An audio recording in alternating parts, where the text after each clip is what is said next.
Good morning students. हमने अब तक पढ़ा था कि हम बीमार क्यों होते हैं।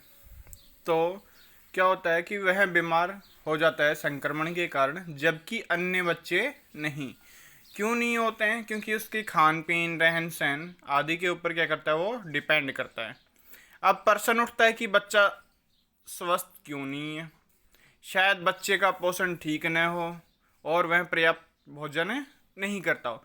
अब वो डिपेंड करता है किसके ऊपर, कि वह समय पे भोजन खा रहा है या नहीं खा रहा है, साफ सफाई से उसको रख रहे हैं या नहीं रख रहे हैं, ये इसके ऊपर डिपेंड करता है।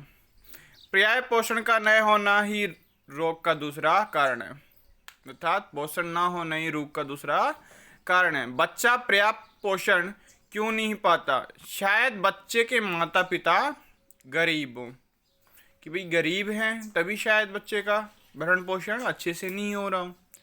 यह भी संभव है कि बच्चे में आनुवांशिक भिन्नता हो, जो रोग के संपर्क में आने पर, उसमें आनुवांशिक भिन्नता होती है जो रोग के संपर्क में आने पर पतले दस्त से प्रभावित हो जाता है। कई बार क्या होता है, लूज मोशन हो जाते हैं, तो उससे भी क्या हो जाता है, बच्चा प्रभावित हो जाता है।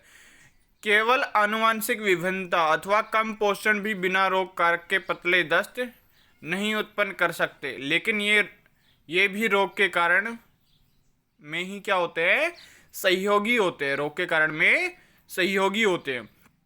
बच्चे के लिए साफ पानी उपलब्ध क्यों नहीं था? शायद जहां बच्चे का परिवार रहता है वहां पर खराब लोक सेवाओं के कारण साफ पानी उपलब्ध नहीं रहता है। जहाँ पे परिवार रहता है वहाँ पे क्या होता है, इसी कारण साफ पानी नहीं रह पाता है। इस प्रकार यह स्पष्ट हो गया है कि तत्कालिक सभी रोगों के तत्कालिक कारण तथा सहायक कारण होते हैं, तथा साथ ही विभिन्न प्रकार के रोग होने के एक ही नहीं बल्कि बहुत से क्या होते हैं, कारण होते हैं कि ये क्यों होती है। सेकंड, अब क्या करें, संक्रामक तथा असंक्रामक कारक। संक्रामक क्या होते हैं और असंक्रामक कारक क्या होते हैं? हमने देखा कि जब कभी भी रोग के कारण के विषय में सोचें तो हमें लोक स्वास्थ्य तथा समुदाय स्वास्थ्य संबंधी कारकों को ध्यान में रखना क्या होता है, आवश्यक होता है। जब इनको ध्यान में रखना आवश्यक होगा, हम इस विषय में और चर्चा करते हैं। रोग के तात्कालिक कारणों के विषय में हमें सोचना क्या है, अच्छा है, क्योंकि ये दोनों भिन्न भिन्न प्रकार के होते हैं, मतलब मिलते जुलते होते हैं।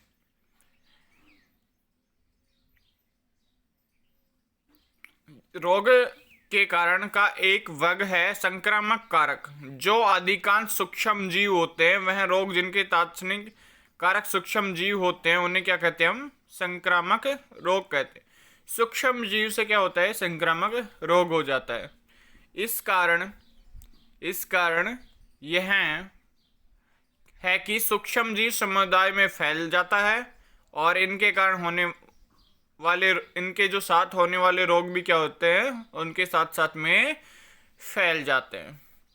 दूसरी तरफ कुछ रोग ऐसे होते हैं जो संक्रामक कारकों द्वारा नहीं होते हैं, अर्थात इनके अलग कारक होते हैं, अर्थात भिन्न कारक होते हैं, लेकिन वे भारी कारक जो सूक्ष्म जीव नहीं होते हैं, वे समुदाय में फैल सकते हैं यदि ये बहुधा आंतरिक एवं असंक्रामक हैं।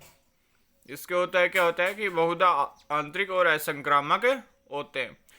कुछ प्रकार के कैंसर आनुवंशिक असामान्यता के कारण होते हैं। उच्च रक्तचाप का कारण, अधिक वजन होना तथा व्यायाम न करना, ये भी क्या होते हैं, रोग। इनके कारण भी रोग होते हैं। पेप्टिक वर्ण और तथा नोबेल पुरस्कार। कई वर्षों से हम यही सोचते हैं कि पेप्टिक वर्ण, जो आमाशय तथा ग्रहणी में एसिडिटी संबंधित दर्द तथा रक्तस्राव करता है, का कारण रहने सहने का ढंग। प्रत्येक व्यक्ति सोचता है कि परेशानी भरे जीवन में आमाशय में एसिड का स्राव हो, जिसके कारण पेप्टिक वर्ण हो जाता है। दो ऑस्ट्रेलिया के क्या थे, वैज्ञानिक थे। एक बैक्टीरिया हेलिकोबैक्टर पाइलोरी पेप्टिक वर्ण का कारण है। पर्थ, ऑस्ट्रेलिया का जगह का नाम है पर्थ। ऑस्ट्रेलिया के रोग विज्ञानी रॉबिन वॉरेन, उनका जन्म हुआ था 1937, ने इस छोटे छोटे वक्राकार बैक्टीरियाओं को अनेक रोगियों के आमाशयों के निचले भाग में देखा। क्या किया उसने? निचले भाग में देखा। जब निचले भाग में उसने देखा तो सोचा कि ये क्यों है, इसका उपचार कैसे किया। बैरी मार्शल, इसका जन्म हुआ था 1951 में। एक चिकित्सक ने वॉरेन की खोज में दिलचस्पी ली और इन्होंने इन स्रोतों से बैक्टीरिया का संवर्धन करने में क्या कर दी? सफलता प्राप्त कर दी। अर्थात उनको इसके बारे में सफलता प्राप्त हो गई।